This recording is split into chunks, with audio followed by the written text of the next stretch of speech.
Every time something comes up, she's gonna bring it up. If you try to say, hey, you spend a little bit too much money. Well, you spend all that money on them hoes. Whoa, that was 20 years ago, girl.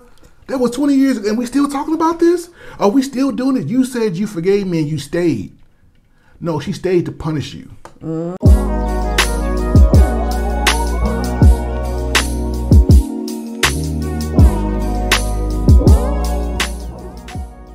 Hey guys, back with another video. Enough said. They've got a video from Crew Season, some of my favorite content creators. I want to kind of walk through something here, and I want to show you something. Here we go. How she carries herself. Like, you'll see that type of woman with that bounce and that glow, and then on the other end, you'll see a woman who just combative and just beat down and just stressed out and tired all the time. That is a direct reflection of your leadership as a man. So you got to keep that in mind. Like, how your woman is out here moving, how your woman is out here representing you, that should be of importance to you. That is your job to ensure, you know, that she's in the best headspace as possible, creating an environment that's not taxing her and dragging her down and turning her into somebody that you don't even recognize in comparison to the person that you got into the relationship with. And that's why it's so important for you to take the time to really learn your woman and really communicate with your woman and understand where her mindset is. So many men just kind of let that aspect of the relationship go by the wayside. As long as they're able to pay some bills or as long as they're able to bring certain money into the household, they feel like, okay, that shouldn't matter that much. But it does. All right, so I understand what he's saying. I get it. But I do only have a caveat to this. He's not talking about some girl. He's talking about this is your wife. This means you have chosen this woman. So that's the difference. That means you've chosen her to be your wife. That means that you are to a degree responsible for her emotional, physical, financial well-being. That's what he's talking about. Do not get this confused, because what happens a lot of times, you have a girl that you like or that you're dating, and you don't really know, you haven't declared anything, and you're trying to give her all these husband benefits, and she don't deserve it. She's not earned it. The woman that you marry has earned the right to be your wife, and there are things that you owe her. So don't get it twisted. Please don't, because a lot of y'all dudes are trying to give these husband benefits to women that ain't worthy of it. And everything that happens in your home, contrary to popular belief, is not your fault. There's another adult that lives in that house. I don't like this new thing I'm seeing where I see a lot of guys talking about, you know, everything that happens in the home is your fault. It's your fault. It's your fault. No, not necessarily. Because the thing about it is, I can go out of my way to make her happy. But if she's not happy within herself, there's nothing I can do about it. If she has something going on within herself, she too is an autonomous adult.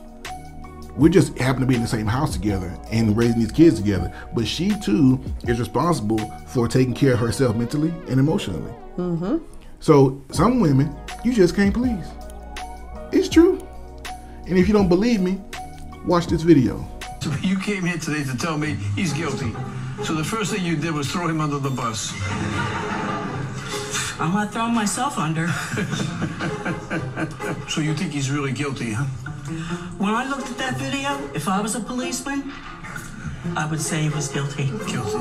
You go through this every day? Yes, Your Honor. We've been happily married for 43 years, right? Yes, dear.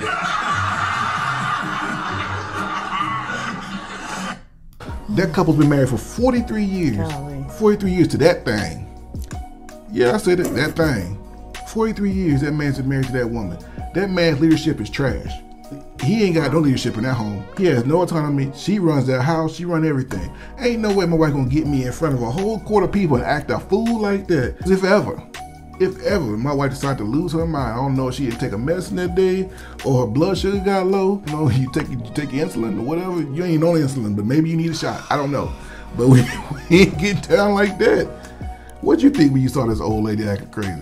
I just thought that it was a joke. Like, she was playing up to the camera, and even having the other people, like the bailiff and the other people in the courtroom, just laughing. Oh, yeah. Like it's a game. What would you think if that was reversed, though?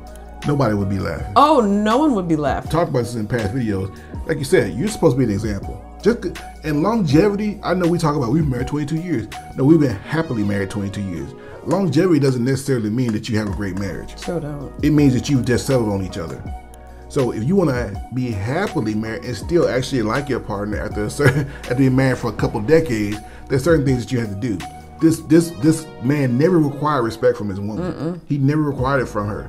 And because he didn't require from her, it was like a wildfire. She's out of control now. Somewhere along the line, he didn't meet her expectations. And she didn't meet his because he never set them. How do I know he didn't set expectations? Because look at the result. Yep. She's out of control. So that man never set expectations. He never had a standard. He never held her accountable. And that's what you get when you don't do that. So you rob Peter to pay Paul. I don't want to make her upset. I know y'all. I know some men doing it. Watching this right now do this. Well, I don't want to bring it up because she's gonna get upset. I don't want to bring it up because she gonna cut me off from sex. I don't want to. Fear. That's what you get when you live in fear, young man. 43 years of that. Ugh. 43 years of that. I don't know what she looked like when she was younger, but I see what she look like now. And well, you heard about like how people talk about their grandparents or even their older parents, how the dad just sits there in his chair watching TV. He don't say nothing. Tuning her out. He just tunes it out. He's been beat to a pulp. That is no patriarch of a family. That's not the way it's supposed to look. That man should be active. He should be respected. When people walk into a room, when he walks to a room, everybody should acknowledge his presence. But when a man is beat down in silence and he allows that to happen, because this man allowed this, I don't even feel bad for him. He allowed this. Yeah. That's what you get. That's your fruit. You don't get to be the patriarch. You don't get the respect, the honor that comes along with being the leader of a family for 43 years. That's what you get when you allow your mother, you allow your wife to become your mommy. And we've seen it where the guy either allows it because of a lack of confidence in his leadership or leadership abilities or qualities, or because there was some sort of indiscretion at some point, and because of guilt, now she's able to kind of control the relationship. So we've seen both extremes. I want to talk about this. There are a lot of men out there, and I've spoken with them, I know them, where somewhere along in the marriage he cheated, maybe he did not meet her expectations in some area, there was a breach of trust, something happened. And so this man now is neutered. He will spend the rest of his life trying to make up for this wrong. Let me tell y'all something, fellas, and this is coming from a marriage counselor. If your wife does not forgive you and she uses that as a trump card, leave. Every time something comes up, she's going to bring it up. If you try to say, hey, you spend a little bit too much money. When you spend all that money on them hoes, whoa, that was 20 years ago, girl.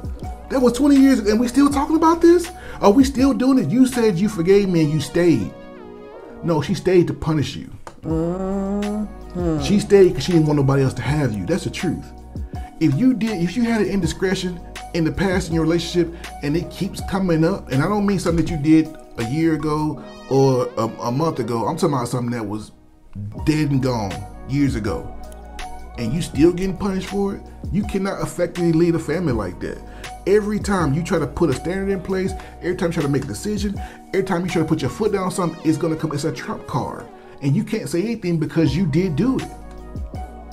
Yep, she's using that guilt and shame to control your narrative. Leave. And with that, that's enough said.